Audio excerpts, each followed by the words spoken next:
Hey everyone, I'm back, and today we're going to be talking about David Cronenberg's The Fly. And this movie came out in 1986 and is a remake of the original The Fly from 1958, I believe. And I've never seen this movie before, and I just wanted to watch it because I just watched Curse of the Fly not long ago. And I wanted to...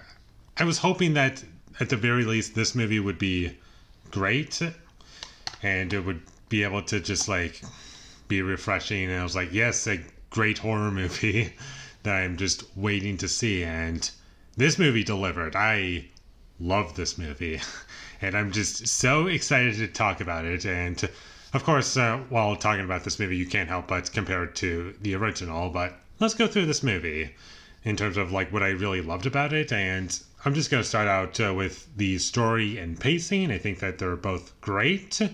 And I do feel as though that was an improvement off of the original, where not that the pacing in the original was bad necessarily, but rather to be very specific when we get to like the teleportation experiment and things going wrong, that it does take a long time to get to that point.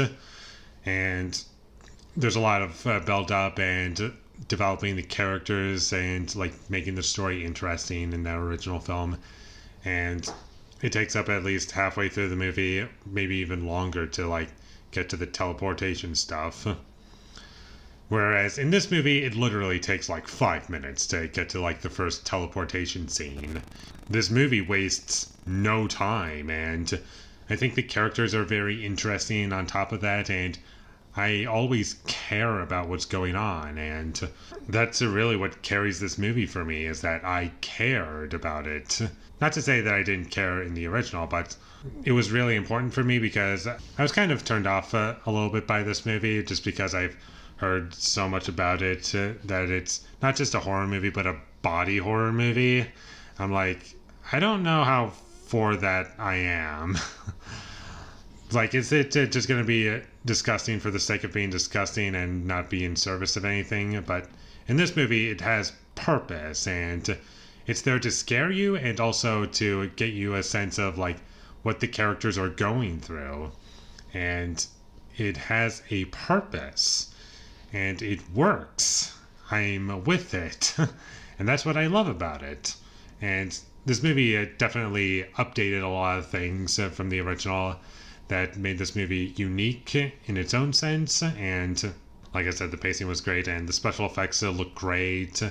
Even the stuff that looks a little bit dated, like in the teleporter, like you can tell how it was done, but it works for me. Like the practical effects are like the best stuff in the movie, and there's quite a bit of practical effects in the movie. And I do like the design of the fly creature, as it like Jeff Goldblum's character is slowly turning into a fly because he's like a fly human hybrid, and he's slowly transforming over the course of the film. And at first, like his changes are like very subtle. Like you see like a spot on his shoulder, which I believe wasn't there like before anything happened, and then you start to notice things on his face, and like you get to see like the physical transformation of his character and what this does to him. And it's not showing you these things just to disgust you. It's like getting you in the mind of the characters and just being horrified by it. And that's why it works. And I thought the music was good in the movie. It was composed by Howard Shore, which I'm pretty sure many of you are familiar with. He did the music for The Lord of the Rings and the Hobbit movies. That's like what he's most known for those who didn't know. And also, I kind of wanted to talk about like the little tagline right here: "Be afraid, be very afraid." I thought that was just like something somebody made up, and it was just like, hey, let's just put that in the cover of the movie, so that'll get people to see it. But that's an actual quote in the movie, and the way it's handled works for me. And in the context of the movie, like, I do think it was like well executed, and it changes up the characters a lot, and almost to the point where like not necessarily like they're no longer the same characters anymore. Like in the original, the guy who experimented, like, did the teleporter, and then something went wrong when he went through the teleporter because there was a fly in the machine.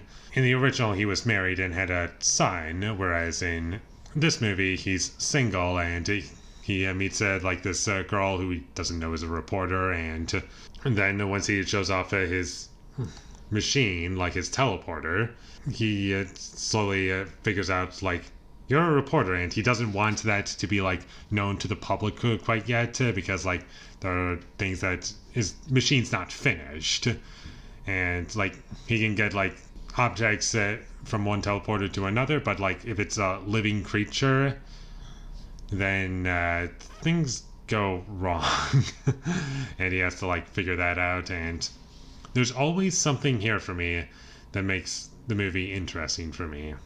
And Jeff Goldblum, I really loved him in this movie. I thought he was great, and you really believe that he's a character that's, like, smart and losing himself, like, in the sense that, like, he's becoming just the complete opposite of what he once was at the beginning of the film. He, like, has, like, a big arc, and it just completely turns him into, like, a horrible person, and I love all of that. And there were a few moments of, like, dark comedy that I did enjoy, and this movie has a couple different tones in it, like, not, like, consistently shifting through tones in every scene or every other scene. Like, there are some parts that are kind of fun and lighthearted, and stuff that's, like, really dark and disturbing, but it never feels conflicting with itself. And the movie has a heart, it knows what it wants to be, and has a great story. And my only issue that I have with this movie would be the dream sequence. That's the only thing in this movie that I don't like. Not that the sequence was poorly executed. Like, I understand why it was there, what it was trying to communicate.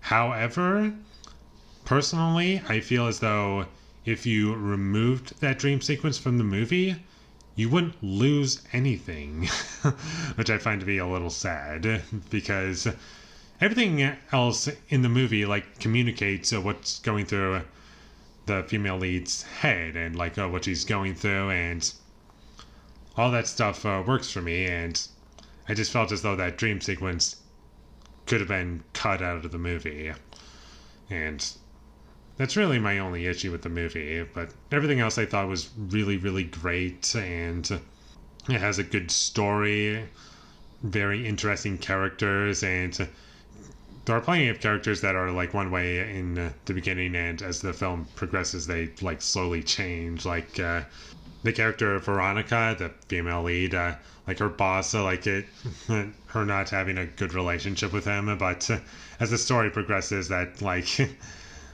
her hating him, it kind of just dissolves because, like, of the situation that's going on, and that stuff I liked a lot.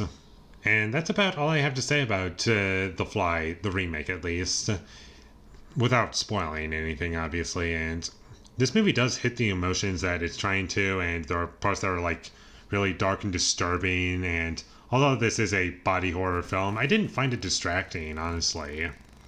Like, if you're okay with, like, being kind of disgusted and scared at the same time, like, I think this is a great film, and it's definitely one of my favorite horror movie remakes. I don't think it's quite as good as The Thing or the Suspiria remakes. Like, I do think those movies are better. However, I do think this is definitely worth watching. Definitely a movie that I think is better than the original because of what I got out of it personally, and it sells me what I want, and I will definitely be revisiting this movie again.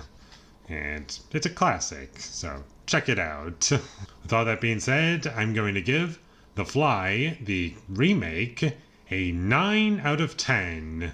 And who knows, maybe I'll go up to a 10 after I were to rewatch it, but this is only my first viewing, so I'm just going to stick with a 9 out of 10 for now, and just let the 10 out of 10 remakes be Suspiria and The Thing, or at least horror movie remakes. Thank you for watching my videos. As always, if you enjoyed this review, be sure to leave a like and comment down below you thought of The Fly, the David Cronenberg 1986 remake. And my social media links, they will all be in the description, so follow me there. And last but not least, subscribe to be a part of Foley Nation, and I'll see you when I get my next review up, and that is going to be for... a lot of people call it House, but I watched YMS's review, or like when he talks about this movie, he pronounces it differently. Houseu. I'm not sure which is the proper pronunciation, but either way, that's what I'll be reviewing next from 1977. And I've never seen this movie before, and I'm excited to check it out to see how it is. I've heard good things. So look forward to that, but until I get that up, thank you for watching and have a great day.